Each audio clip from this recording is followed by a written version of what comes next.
and it's 8 p.m. Welcome to the City Newsroom. My name is Vivian Kai Loko. Tonight I'm here with Anatufo Boateng. Coming up, Second Deputy Speaker of Parliament Alban Bagbin reacts to suggestions that comments he made in the Volta region about former Ministers of State Dr. Mani Boama and Dr. Seydou Dana were insensitive to persons living with disabilities.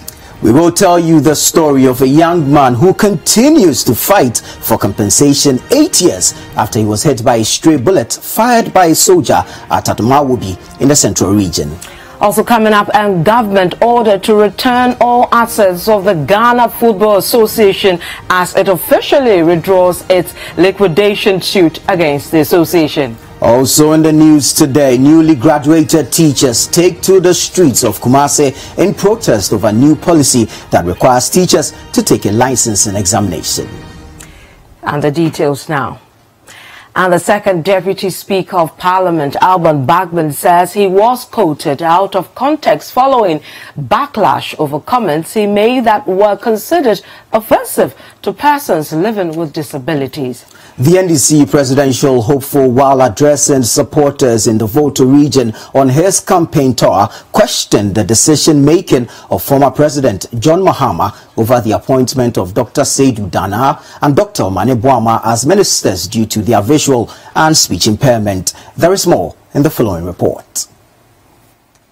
Second Deputy Speaker and Ghana's longest-serving legislator under the Fourth Republic, Alban Suwana Kingsford Bagbin, is one of the 11 hopefuls who have served notice of clear intentions to lead the NDC into the 2020 elections, following his recent campaign tour in the Volta region, where comments deemed derogatory to persons living with disabilities were made. Alban Bagbin addressed the press at his campaign secretariat to clarify the comments which he claims has been taken out of context.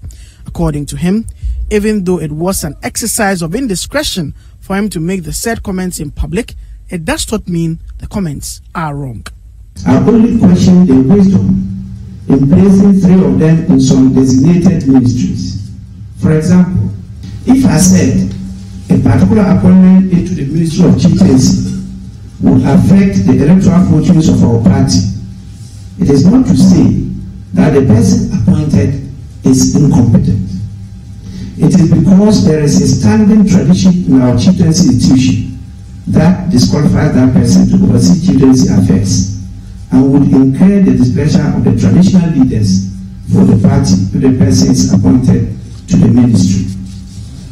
It does not and cannot mean that the person in question is not competent to be appointed to any other ministry of state.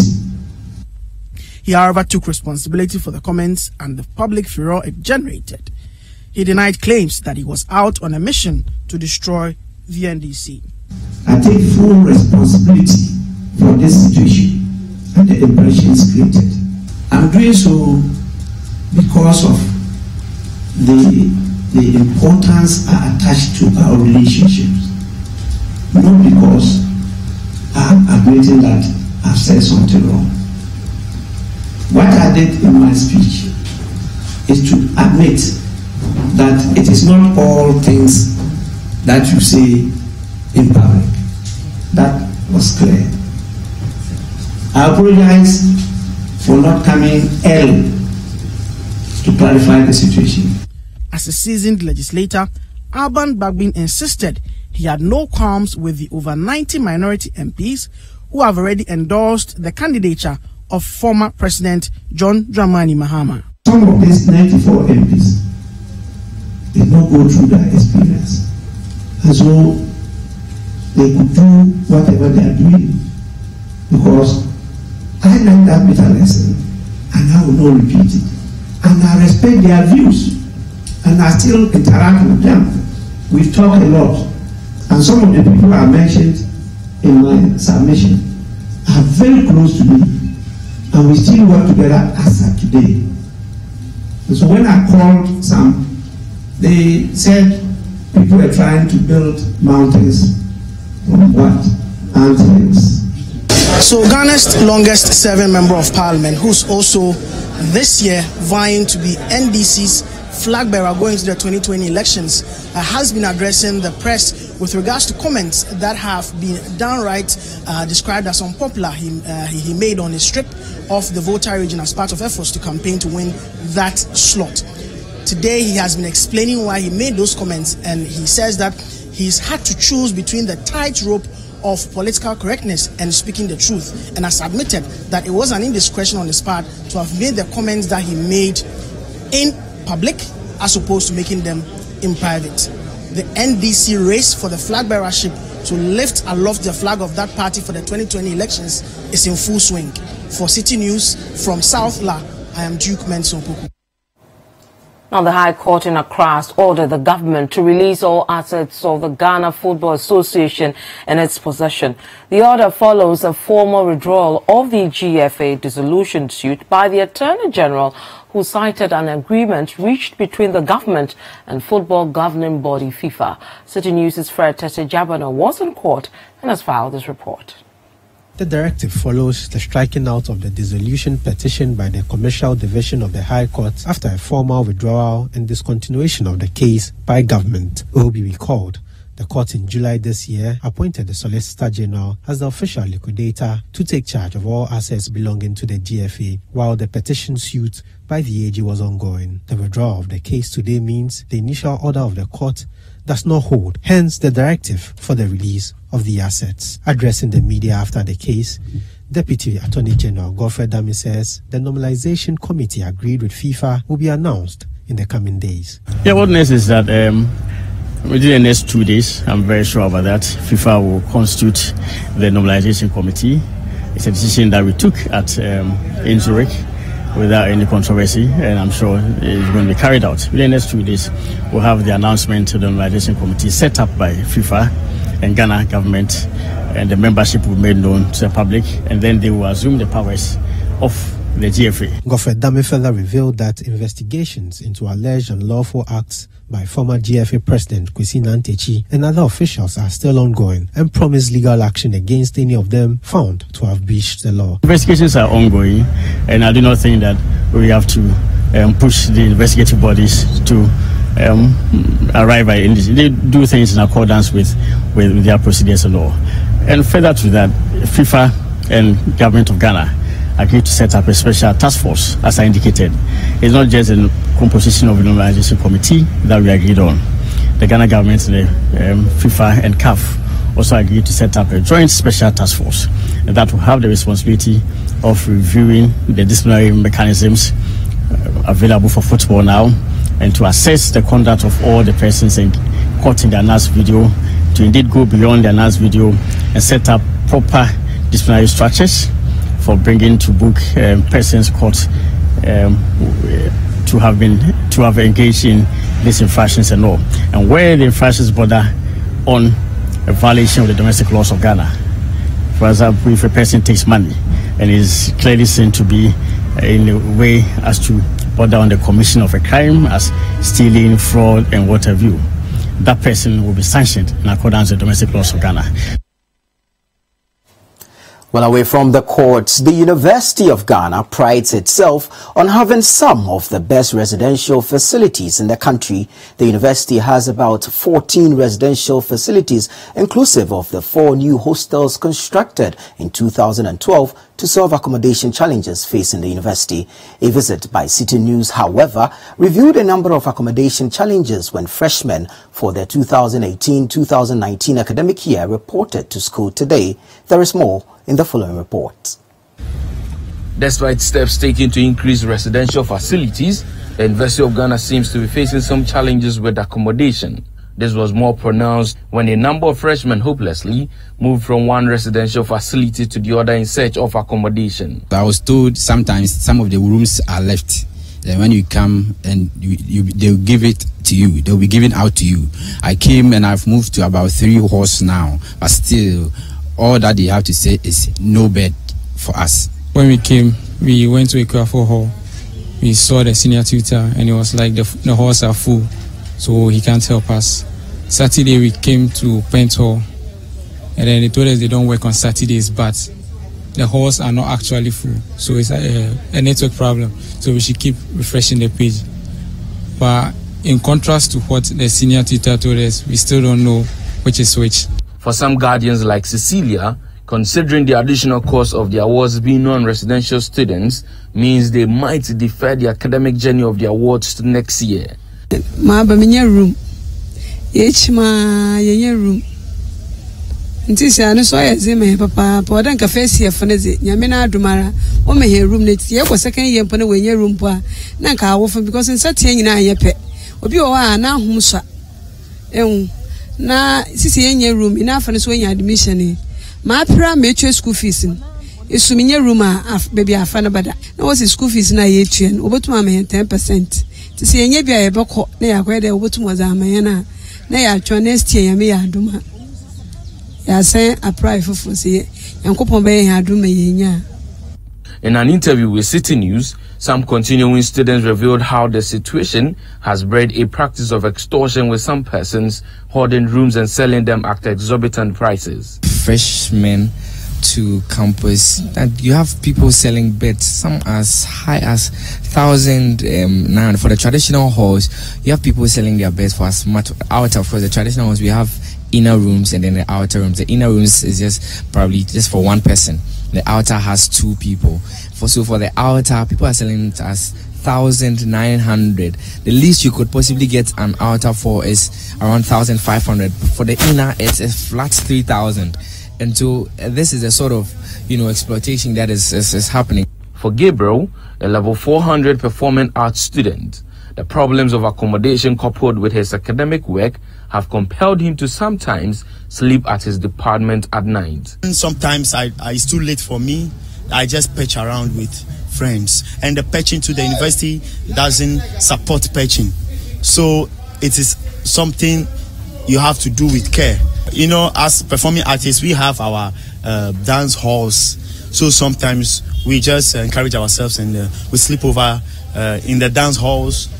There are no mattress, no bed sheet, but you just have to manage it. You dance, getting to 12 a.m., 2 or 3 before you sleep, so that you can manage yourself. Because if you want to sleep for long, you may not have any comfortable sleep. In an interview with City News, the Dean of Student Affairs at the University of Ghana, Professor Godfred Bokpin, acknowledged the challenges of accommodation. The truth of the matter is that the available beds compared to the number the university admitted do not match. The university is seriously engaging investors, private sector, putting more hostels on campus, so we don't have to run into this problem. The challenge is what economic rent should be charged to enable them break even. Clearly, there are issues of accommodation here in the University of Ghana, and when we pitch that up against the issues of accommodation at Kwame Nkrumah University of Science and Technology, it only suggests that we need a broad stakeholder conversation on accommodation challenges in various tertiary institutions. Reporting from the University of Ghana for City News, Hansen Ajiman. Now, Innocent Kwe was 13 years old when he was hit by a stray bullet at Onomawobi in the central region. The shot was fired by a military man with the forestry guides in an attempt to stop a fleeing timber truck. Now, 22 years old, Innocent is yet to fully recover from the incident. His family has still not received compensation from either the Ghana Armed Forces or the Forestry Commission. Niyama Ama has more. When 13-year-old Innocent Kwe was sent on an errand with his bicycle on January 19, 2010, little did he know that his life would change forever. You ride a bicycle to Papasi. Mommy, no mommy. So me call sir, me na roadside. Me want say baby abe bomb me. Tell why me won't be me want say me collapse. This is all he can recall. His mother, Gladys Jando, continues the story. Oh my God, not to her, Papa. Omu jaa no to ho omu dwane jaa no nti maami bi na afa me ba no na de no koe me na me ka kira o rubber na yam rubber ti say we bi rubber white na ya da kire me ba no ho na esi je moja de soning. Left bedridden, Innocent can practically do nothing for himself. Yem de mintimi yem ya papa operation no ye no e wo ho na san hono ahono na de ko no ma church and do their mind ni asan ba me go school ba mitimi ko baby up and but since there no mitimi nya hwe biom nso even so one bucket cross when me pese me dware a ti say omo boa me asa mitimi omo dia ko ba fa mitimi dware. Her son's life was not the only thing that was affected that night. His mother recounts the financial and emotional strain the family has lived with for the past 8 years. Mi ankasa medjuma nyina seye. 37 ho na me kwotena no. Medjuma nyina seye. Medjuma be na na wo ye. Me efu medjuma na me ye.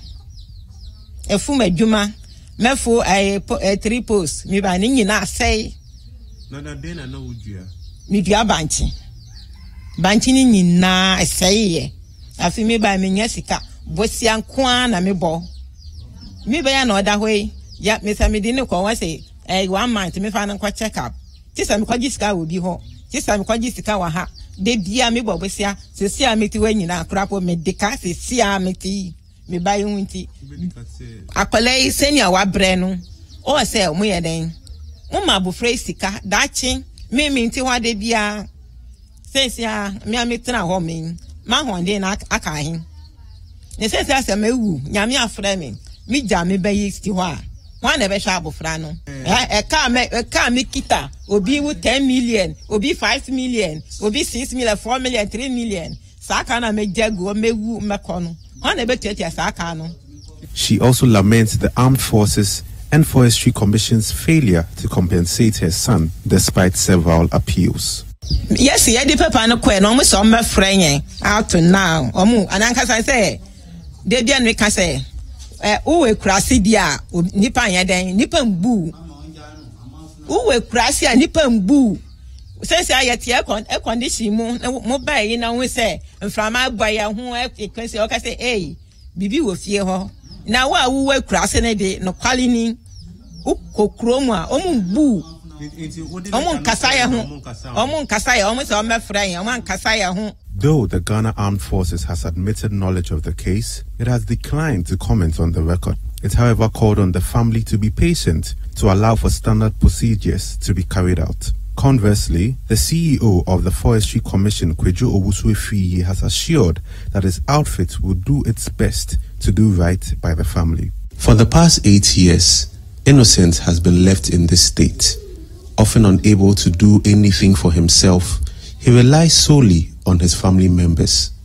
This is why they are asking the Ghana Armed Forces for a compensation of 200,000 Ghana cedis to get him back on his feet. Reporting for City News, my name is Niama. Let's just stay with this sad story, and we've been joined in the studio by brother of Innocent, Ebenezer Quay, to tell us more about this devastating story. Ebenezer, welcome to the City Newsroom. Thank you very much. Well, there are tears in your eyes.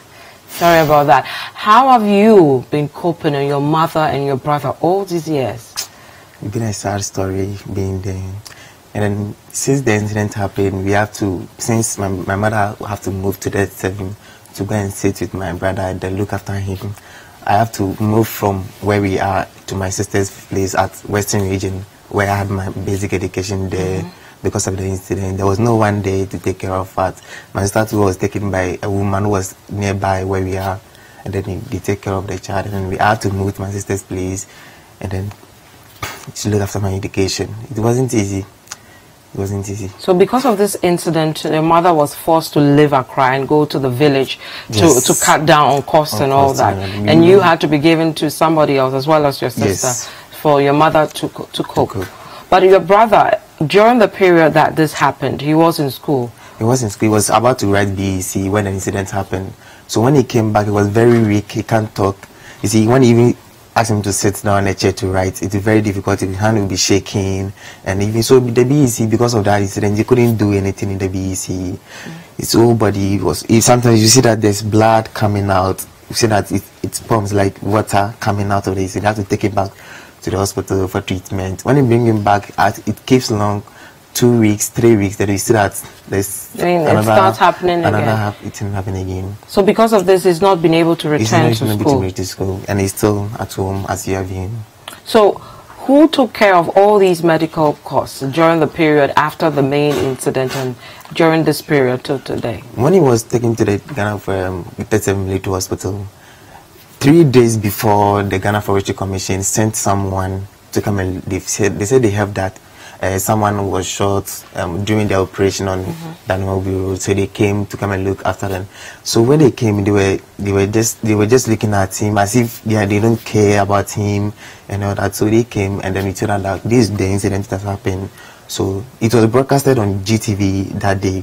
That somebody had been shot. So we were home, we didn't know about it. Okay. So it was GTV who broadcasted, and we saw it that no, this is what has happened. So he was taken to the Kolebu hospital, but then they thought they can't do anything about it. So they took him to the 37 Military Hospital. There they said the incident is very extreme, so we have to take him abroad. But then they managed to at least do some things, and then he was able to. In fact, he was there. You see him lying as if a dead person. He doesn't talk. He just left him. He doesn't talk for 3 good months. Was he in a coma or something? He was like in a hospital. He doesn't talk, no anything. You just see him. I was young by then. You just see him there. He doesn't talk. He doesn't eat. He became very slim. He doesn't eat. Everything is connected. You see his stomach. In fact, it was a very sorry sight to see. Right. So that was the point where it happened. Then after that, you took him home when he got well. So when about 4 times, getting to 6 months time, you see that he was recovering. So we brought him back home, and then by then we had to go to the hospital day in, day out. So though the armed forces, they came to they paid the hospital bills, and that was all. That was it. That was all. They didn't do anything, nothing. Even water to take care of him. When he came back, we have to even take him to hospital on regular basis. They don't care about it. When you go there, that no, this is the incident, you have to give you something to take care of him. They don't mind us or something like that. But when the incident happened, following up for several years. 2 years after he was shot, we went there and they said we have to read the victim to go and look for the soldier's name. The one who shot him. But did he see who shot him? We weren't there, and then you said we rather should go and look for the person. Meanwhile, those who are around when he was shot, like the taxi. So what was annoying is that when they shot him, they left him there, and then a taxi was following the Locke's car, rather took him. So they didn't touch the body. They left him there on a bicycle. When he fell, they left him there, and then the taxi took him with the ambulance with the speed. So when he got to the Castra, and then luckily there was a policeman with a motor, so the police has to lead them to Kolebu, and then when they got there, they had to exchange him, and then they put a catheter on him, and then they sent him to the 37 Military Hospital. So 3 days when he was shot, 3 days before Ghana Forestry Commission, an officer from there came in to come and look at the state. But in the initial incident, when it happened, who were you in contact with in the military at the time when they came to the hospital and started?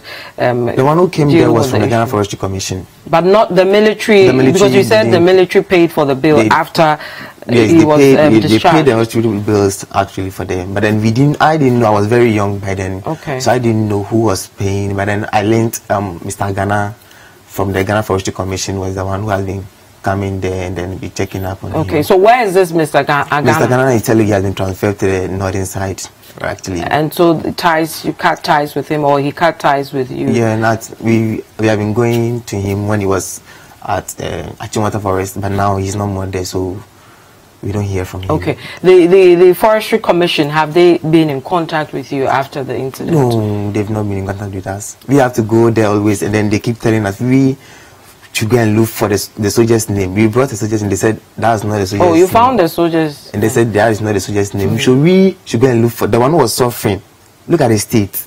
And you expect us, were we there during the shooting, you expect us to go and look for the soldier's name. So are they trying to tell us that they don't have any documents showing that this day, on the 20th of 2010, they don't have any day that this day soldiers were going out to have an operation? Are they telling us that they didn't have this soldier was going out with the Ghana Forestry Commission for an operation? This Ghana where injustice is always all about. Okay, so you're seeking for 200,000 cedis. Is that enough to take care of all your bills? And how did you arrive at that figure? Even without one cannot even sort even my mother out. My mother lost everything that she was doing. She was the one taking care of us, our education and everything. She was the one. and then she has to leave and then go and be at the hospital for several weeks, and then this farming thing, like when you leave it for 1 month, 2 months, everything will just be taken over by the farm, and then bushes all over. And then luckily too, they came to they sold the land for a contractor, and then everything was destroyed and nothing was left. Your brother's situation, what does the future hold for him? What have the doctors said about his state? They said they will be well, but then now what we want is that they will give him a personal doctor who will be checking up on him every 2 weeks.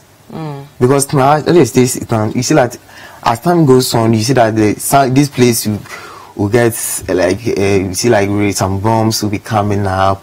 You see water, sometimes water. You see that the max where they had the operation, you see that there's some sore will come back, and you have to take him to hospital and then treat it back. So as time goes, I don't know what really is the problem now. So he can't even stand on his feet. It has to be held. It has to be held before he walks. And then as time goes on, when he's able to walk small, you see that he's feeling pains at the waist. He always so he was hit in the tummy, stomach, like here, this side, and then so they have to. It's like 1 year here, and then so you see that the bullet hits here, and then here. So you see 3 outlets over there, and then where he was operated. So it affected the pelvic girdle over here. So you see that he can't sit. When he sits more, you see that he's complaining of waist. The waist is paining him, so he has to lie down and all that. If he walks more, then he has to sit down for a while and rest. We were in contact with our reporter on the case. Niamat spoke to the Forestry Commission boss, John, who had promised that they will step in to deal with the matter. And indeed, they said they had started making arrangements with you people to solve this problem. Is that really the case? Yes, it's only today that we had a call from them that we said we are from the solution discussion, but then we are hoping that they will have a good deal with us. So we are waiting to go on Friday. So if anything happens, you let people know. What kind of expectation are you hoping to have from We are this expecting meeting? to give him a good compensation, and also they will give him a doctor who will be taking care of him the whole of his lifetime. And then also they have to get him a better place that you can, because nowadays they say that it's very difficult for him, because where he's at right now, when he's sitting down, he complains that the heat, he doesn't feel comfortable because of the heat. He doesn't feel comfortable, so we have to take him out, sit small, and then there to see the air blowing, so that dust will be. So we have to take him back to the room, and then the heat all over. And we understand you are taking care of the family now. What do you do? Actually, I work with the Priority Express Services at Asalam Down Runabout. So you are taking care of your brother, your mother, and the when I get something, I have to just give it to my mother, then send him over money and all that. Okay. I just completed SHS this year. You just completed SHS? Difficulty. Wow. In fact, it's a whole lot. I can't imagine, because I have never been in this situation, but I wish you well. We'll keep an eye on this. We'll follow up on Friday and see how this pans out. And we wish you well with that. Ebenezer Quay is the brother of Innocent Quay, who was shot by a military officer and is yet to receive compensation. We'll be keeping an eye on this rather troubling story. You're still watching the City Newsroom. My name is Vivian Kai Loco. When we come back, newly graduated teachers take to the streets of Kumasi in protest over new policy that requires teachers to take a license and examination. Don't go away.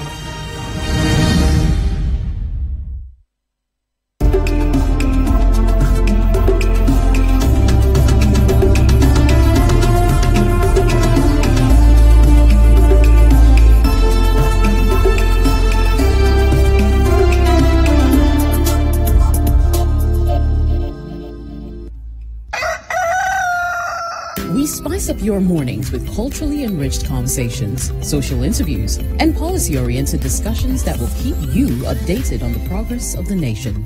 because we're giving only those in their third trimester. So in the next 3 months, those in their second would be ready to receive the kits. And we're taking data at registration, which is before they take the kits, at delivery and post-delivery, so that we can analyze and we'll see the numbers. So from the numbers and the data that we're collecting, we would know what has worked, what hasn't worked, you know. Join the Breakfast Daily team Monday through Fridays from 7:30 a.m. to 10.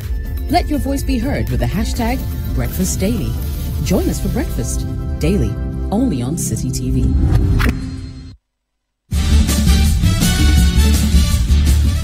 For regular news checks as they unfold, 2020 news all day, all the time. Politics, sports, entertainment, business, and more. 2020 news. We bring you the world in 20 minutes. And that's all the news in 20 minutes.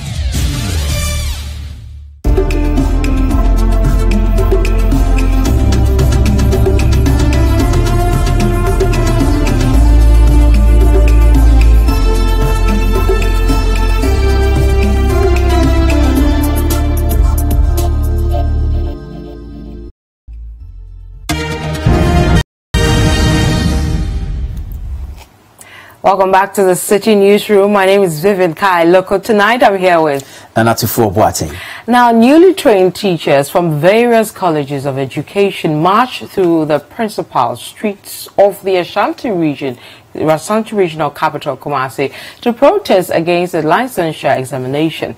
Now, the protesters, calling themselves Friends from Colleges of Education, say they have not been given any orientation and course materials to equip them for the newly introduced examinations. The protesters say they will petition the Ashanti Regional Coordinating Council and the Ashanti Regional Directorate of the Ghana Education Service. Some protesters spoke to City News. So what I'm trying to say is that they should exempt newly trained teachers with immediate effect. We are asking that we are not against the licensing. We are absolutely in support of it. But we have received enough training. And for that matter, we believe that if NTC should come in to give us any license, they should base on already the results we have, because we have an external body assessing teachers already. So to come in to say that we're going to assess us again, then what is the use of that one external body who has been producing teachers for this nation? And look, we hear National Teaching Council president or whatever saying that license is to raise our professional status at the international market. Are we now training teachers for export? Ladies and gentlemen, we believe that the mess in the system is not the fact that teachers are not performing. It's the fact that TLMs are not enough. Now, limited classrooms, a lot of things we need to deliver. And so we believe that giving me license will not solve the problem, ladies and gentlemen. We are saying that they should provide those materials. Then if those things are provided, and yet teachers are refusing to produce their competency level, then they can sanitize the system.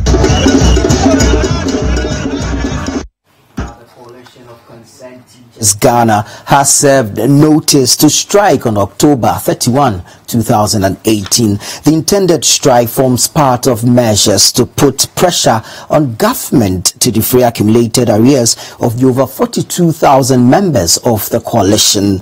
This was brought to the fore at the coalition's 26th National Executive Meeting in Tamale by the National President of the Concerned Teachers Coalition, Ken Ali Awudu.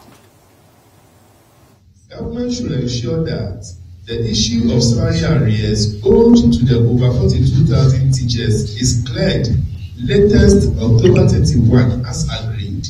CCT Ghana will be left with no choice but to embark on an industrial action if this is not adhered to. This we will do even if only one affected person is not paid before the deadline of October 31. CCT Ghana is re-emphasizing on her earlier stance on a letter dated 14th August 2018 to the Director General of Ghana Education Service that CCT Ghana members should be exempted from the GES SIC Life Group Insurance Policy. Rather, a form should be provided for those who want to join to fail voluntarily. CCT Ghana will support fully the rollout of the double track intake at the selected senior high schools. However, we will ensure teachers are not shortchanged or overburdened with that. Still in the education sector, and with a little over a week before senior high schools reopen, most continuing and prospective students living with disability will still have to contend with the unfriendly setting in senior high schools in the central region.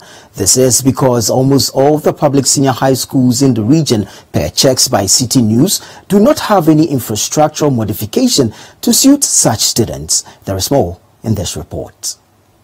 Winneba Senior High School is one of the few second cycle institutions in the central region accredited for an all-inclusive education system.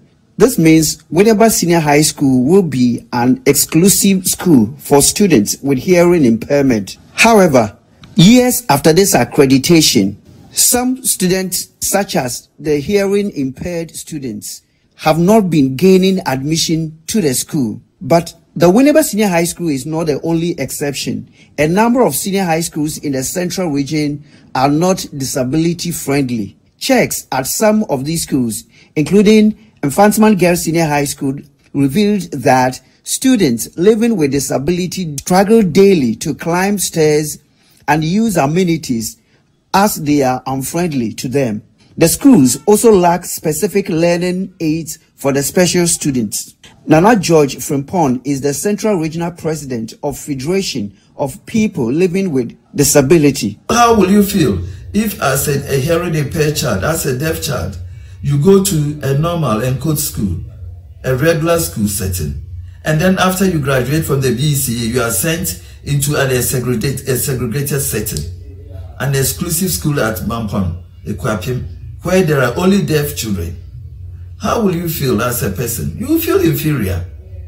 It is high time the government said yes to its policies and headmasters or headmistresses are made to sit up and accept their responsibilities. Winneba Senior High on paper or according to the policy is supposed to be an inclusive setting for hearing impaired children. If the headmistress or the present headmaster is not aware, I am informing him. He also said there was the need to make schools more disability friendly, adding that they should be provided with the necessary equipment, infrastructure, and staff so that students with disability can fit in. Based on the Millennium Development Goal 2, we piloted inclusive education in Ghana. We had almost close to 54 schools nationwide experimenting the inclusive practice. Now, we have finished with that phase. UNICEF came in, certain districts were made inclusive districts. We've gone past that stage. 2016, the inclusive policy came into being and it was promulgated in 2017. So, Ghana have no excuse. Now all that we are hearing is that inclusion nationwide is for the mild to moderate disabled persons. Fair enough. But what we are all saying is, are the structures accessible? Are they disability friendly? If they are not, effort should be made to make them disability friendly. Now, the Ghana National Association of Small-Scale Miners has warned it will expose all political figures or government officials who engage in illegal mining. They say their resolve is in support of the government's political will to deal with the menace. The warning comes after the Interministerial Task Force Against Illegal Mining launched a roadmap that will see to the lifting of the ban on all forms of small-scale mining. Addressing the media in Accra today, the small-scale miners said they will ensure responsible mining. The Interministerial Task Force on Galamsey has adopted what it calls technology-driven strategies to combat illegal mining. Technologies such as a software called Galamstop, which will manage and monitor the activities of illegal miners, has been adopted. All these and other innovations will be implemented before the ban on all forms of small-scale mining would be lifted. The Ghana National Association of Small-Scale Miners, in preparation to the lifting of the ban, has also put in place some measures that will compel their members to adhere to what they describe as environmentally friendly and responsible mining. Briefing the press, the Director of Operations of the association, Emmanuel Hirenchi, assured their members will play by the rules of the game. The time of idling and minding our own businesses is over. NASM will show leadership in self-regulating the small-scale mining industry in Ghana. Never again would we allow ourselves to be banned again. A well-regulated industry with NASM leading the drive. So some of the elements of the self-regulation. One is peer-to-peer review mechanism through the use of stakeholders coordination mechanism platforms to encourage and enforce internationally acceptable, responsible, and sustainable mining practices. The coordination mechanism basically is a mechanism that NASM developed with the ILO and other stakeholders in the value chain. The idea is that we bring all the stakeholders on one platform and then we discuss the best practices and then also frown on the bad ones and encourage those who do the bad ones to do the best ones. At the end of the day, recalcitrant ones will also be fished out and handed over to law enforcement agencies. So that's how powerful this coordination mechanism is. Use of technology to monitor and capture critical data compliance, mining, and production matrices for future and data-driven decision-making in the small-scale sector to ensure the use of internationally acceptable, responsible mining practices and standards, which the data would be leveraged to create even a better domestic, responsible, and sustainable mining standards. Ghana has always led when it comes to Africa and some of these initiatives. I remember one of the conferences that we went to. What we realized was that when you look at the sub-region, there are mining laws and regulations. You realize that the bedrock of it is the Ghana's own. So they are all feeding on it. So we need to just take this advantage and lead that front as well. And we believe that we can create a better domestic, responsible, and sustainable mining standards, which will help all. 3, NASM will be signing a memorandum of understanding with the Minerals Commission to streamline our self-regulation drive and code of practice for miners. Minerals Commission is the main regulatory agency that is responsible for the small-scale miners. And so it is only fair that in matters like this, they come in to support. Preparations are far advanced. We have finished the documentation. It's left with the signing. And as soon as possible, that signing will be done. And I hope that we invite the media as well to come and represent that. Small-scale mining will be something that Ghanaians will be proud of, and not what we see on our televisions at home. One of the setbacks against the crusade on illegal mining is the alleged involvement of some politicians and chiefs. The General Secretary of the Ghana National Association of Small-Scale Miners, Godwin Ama, had a few words for such persons. The government himself said he will not leave any stone unturned. Any politicians, now there's that political support from government. So then what it means is that any person who engages in illegal mining, whether politician or any big person who is involved, will not be left to operate. So the association, what we will do is, any person who is mining, if you're a legal miner, or if you're a politician who is supporting, who expose you.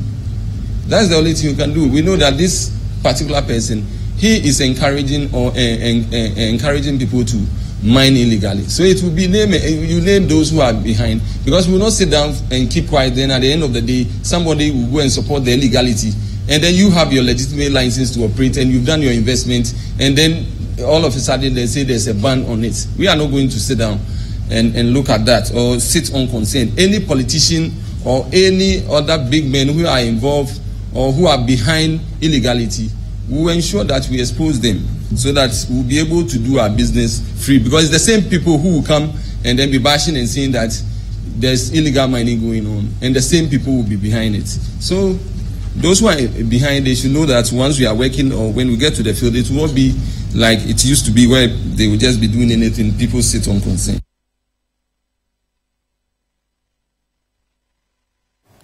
You're still watching the City Newsroom. My name is Vivian Kai Loco. This evening I'm here with Nana Boateng, and up ahead, protest over the cargo tracking node system enters day 2. We will tell you more. Don't go away.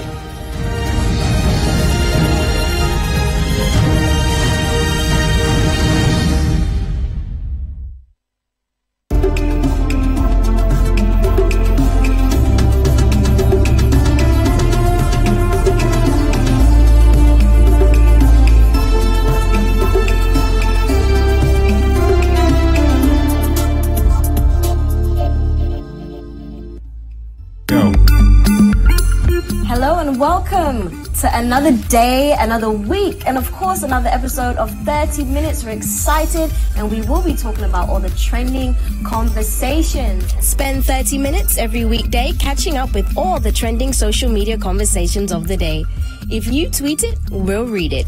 We might just even Skype you. Shatta, why are you being so raw and hard like that? But at the particular time, that's what I wanted to do it. But that doesn't mean you are my enemy. We can still meet again and Shatta, this time we are about to do, don't come and do that or nonsense. Okay, please, I won't do it.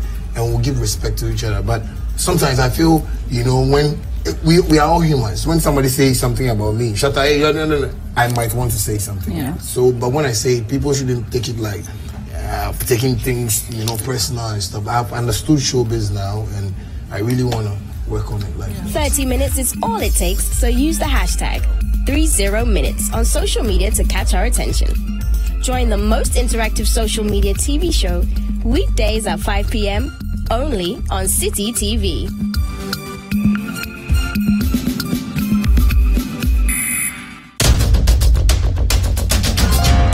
Good evening, this is The Point of View. We're live on City TV. Tune in to The Point of View, Mondays and Wednesdays at 9 p.m. as Bernard Avlet takes the news further. He will bring the right guests, ask them the relevant questions, and get you the real insights you need on the big stories for the day. We need taxes to run the economy. How do you do it sensibly and have the least pernicious effect in terms of cascading through the economy? And I think that is the thinking that is required. It's not a denial that we need taxes, you know, and I think that that is the difference in the two administrations. The Point of View with Bernard Avlet, Monday and Wednesday nights, only on City TV.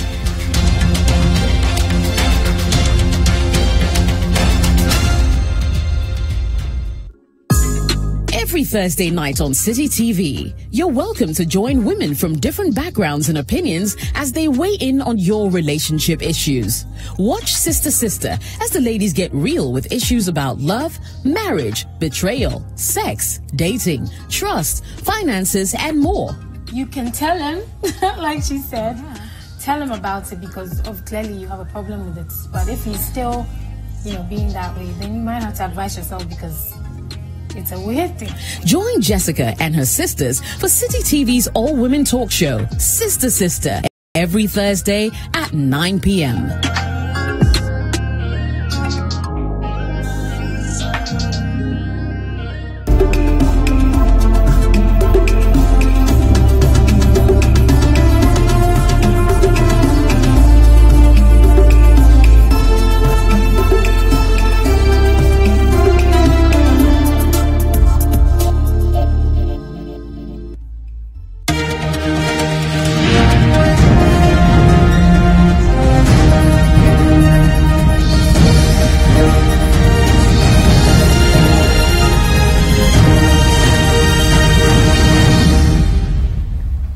And you're still watching the City Newsroom. My name is Vivian Kai Loco. I'm here with Nana Boateng.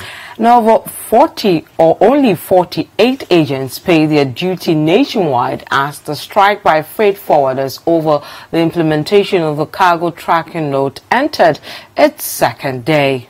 Now, the freight forwarders say they are resolute in their quest to push for a total withdrawal of the policy. City News' Tema correspondent Elvis Washington has been following the strike. Day 2 of the strike action organized by the Joint Committee of Freight Forwarders at the Tema Port saw activities at the port slow down, especially at the long room where freight forwarders usually hang around to pay duties. At the time City News visited the port on Tuesday morning, freight forwarders were seen gathered in groups and loitering around the long room instead of going about their usual duties. Most of them, including the leadership of the various freight forwarding associations, were very much present and had on their wrists red cloths to signal their seriousness.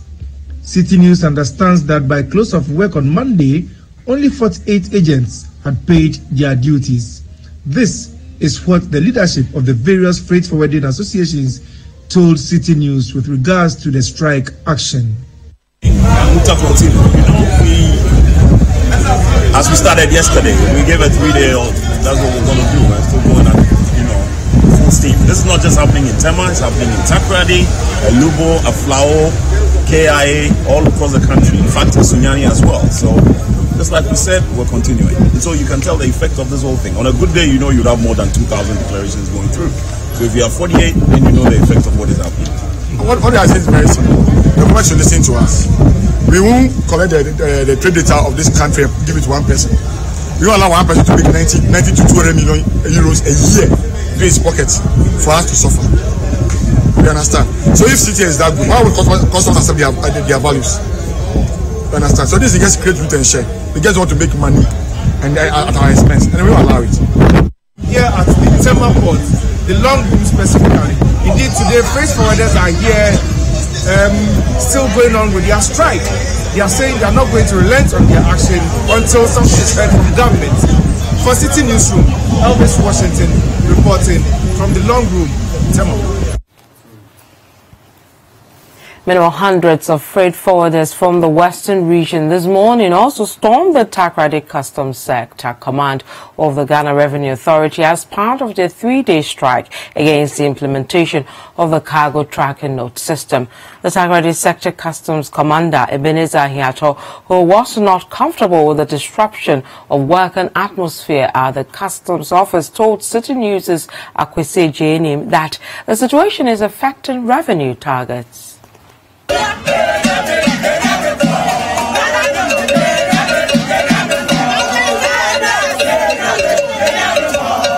So this is the situation here at the Takoradi main customs office, where hundreds of freight forwarders have gathered demanding for a stop of the CTN, which is being implemented. But I have executives here who have their clear cut message to the government. Yeah, we are saying no to CTN. It will not help our industry. This used not to be like this.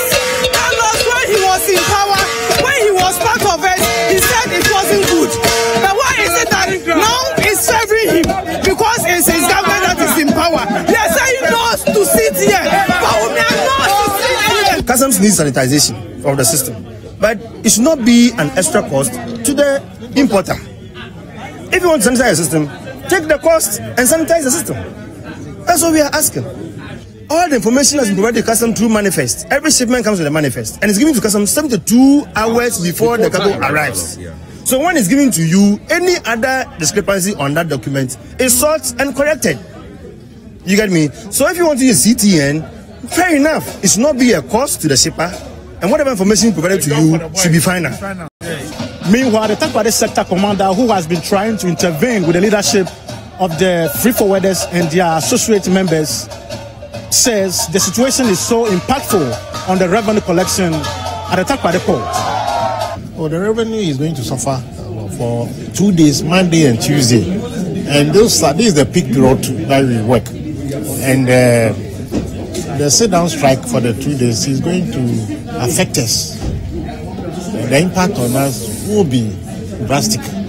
Because already we are below our targets.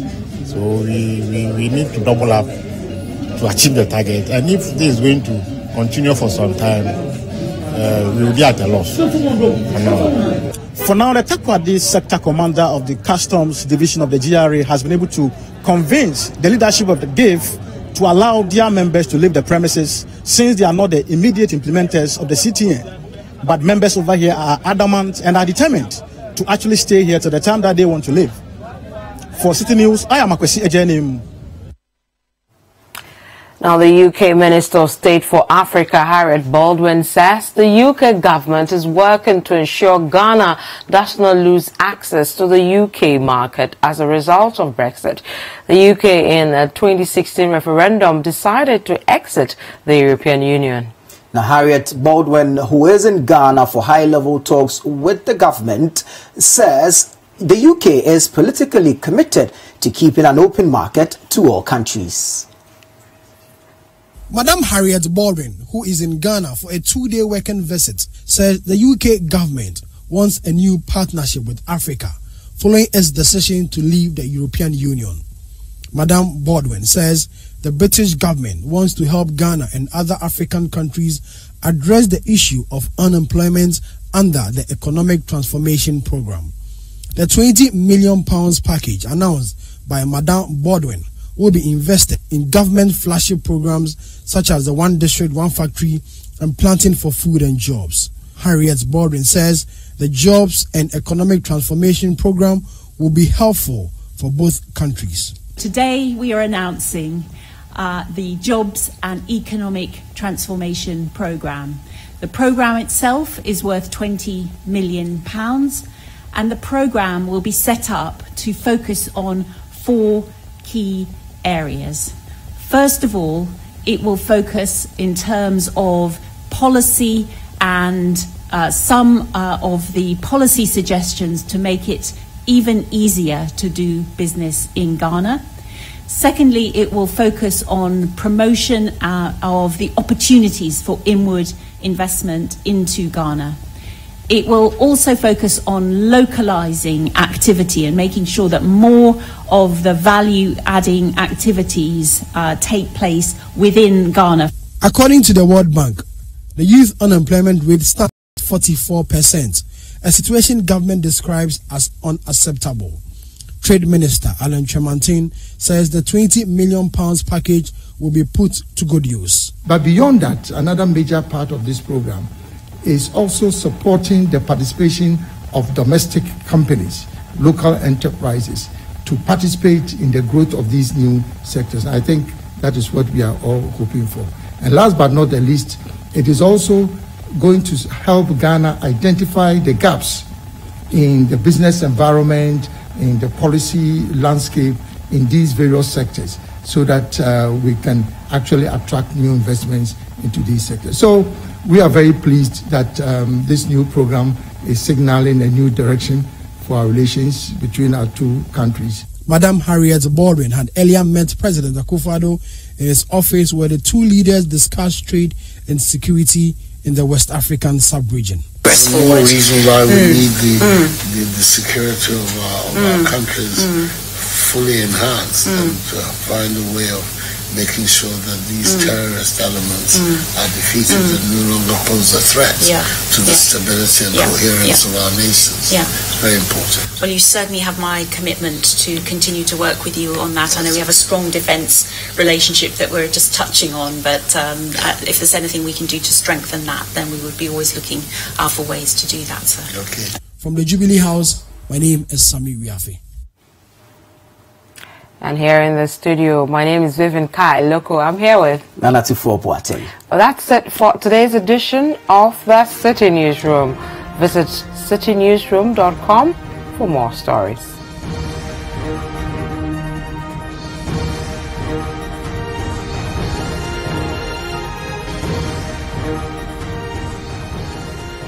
My name is Vivian Kai Loco. And my name is Nanatu Fuopuate. Many thanks for your time. Good night.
With a promise to make Accra the cleanest city on the continent by the end of his term, the President, Nana Addo Dankwa Akufo-Addo, has put a target on the back of Honorable Mohamed Ejei-Sowa, the Mayor of Accra.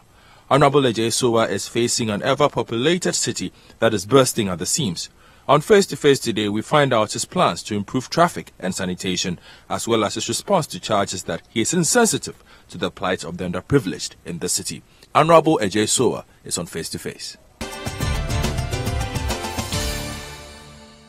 Thank you very much for joining us on Face to Face today, Mr. Mayor. How are you doing? I'm doing great. What about you? I'm doing fantastic as well. But just for clarification, Mayor of Accra, where is that now? We want to know. We know the very demarcations. I attended the inauguration of an MC in Ablekuma West the other day. Yeah. So that's off your plate. So where exactly do you fit in now? Well, my jurisdiction ends at from the east of Accra, that's Usukloti. We still share boundary with La.